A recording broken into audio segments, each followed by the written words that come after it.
रामायण के रचनाकार महर्षि वाल्मीकि का जन्मदिवस हर साल आश्विन मास की पूर्णिमा तिथि को मनाया जाता है। इस दिन शरद पूर्णिमा का त्योहार भी मनाया जाता है, जो देवी लक्ष्मी का भी प्राकट्य दिवस है। ऐसी प्रचलित कथा है कि महर्षि वाल्मीकि का मूल नाम रत्नाकर था और इनके पिता ब्रह्मा जी के मानसपुत्र प्रचेता थे। एक भीलनी ने बचपन में इनका अपहरण कर लिया और भील समाज में इनका लालन पालन हुआ। भील परिवार के लोग जंगल के रास्ते से गुजरने वालों को लूट लिया करते थे।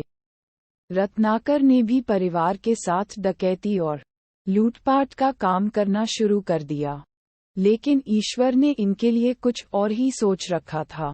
एक दिन संयोगवश नारद मुनि जंगल में उसी रास्ते गुजर रहे थे जहां रत्नाकर रहते थे। डाकू रत्नाकर ने नारद मुनि को पकड़ लिया। इस घटना के बाद डाकू रत्नाकर के जीवन में ऐसा बदलाव आया कि वह डाकू से महर्षि बन गए।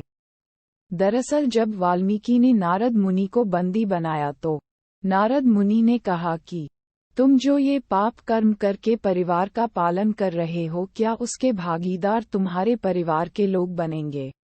जरा उनसे पूछ लो। वाल्मीकि को विश्वास था कि सभी उनके साथ पाप में बराबर के भागीदार बनेंगे, लेकिन जब सभी ने कहा कि नहीं, अपने पाप के भागीदार तो केवल तुम ही बनोगे, तो वाल्मीकि का संसार से मोह भंग हो गया और उनके अंदर महर्षि प्रचेता के गुण और रक्त ने जोर मारना शुरू कर दिया और उन्होंने नारद मुनि से मुक्ति का उपाय पूछा। नारद मुनि ने रत्नाकर को राम नाम का मंत्र दिया। जीवन भर मारो काटो कहने वाले रत्नाकर के मुंह से राम नाम निकल ही नहीं रहा था। नारद मुनि ने कहा, तुम मरा मरा बोलो, इसी से तुम्हें राम मिल जाएंगे। इस मंत्र को बोलते बोलते रत्नाकर राम में ऐसे रमे कि तपस्या में कब लीन हो गए और उनके शरीर पर कब दीमकों ने बाम्बी बना ली, उन्हें पता ही नहीं चला। इनकी तपस्या से प्रसन्न होकर ब्रह्मा जी ने दर्शन दिए और इनके शरीर पर लगे बाम्बी को देखा तो रत्नाकर को वाल्मीकि नाम दिया और यह इस नाम से प्रसिद्ध हुए।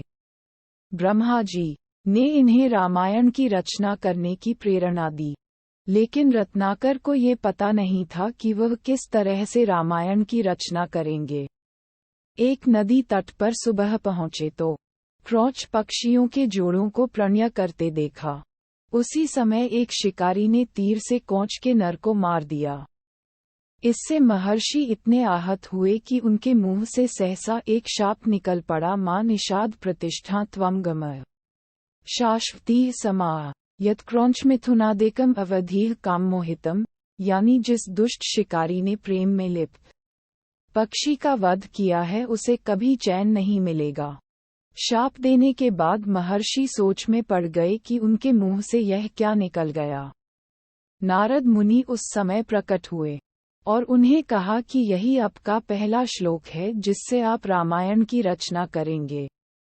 महर्षि वाल्मीकि ने रामायण की रचना की। इन्हीं के आश्रम में देवी सीता ने अपने दोनों पुत्रों लव और कुश को जन्म दिया था। इनका आश्रम आज भी नैनीताल के जिम कॉर्बेट नेशनल पार्क में स्थित है, जिसे सीतावनी के नाम से जाना जाता है।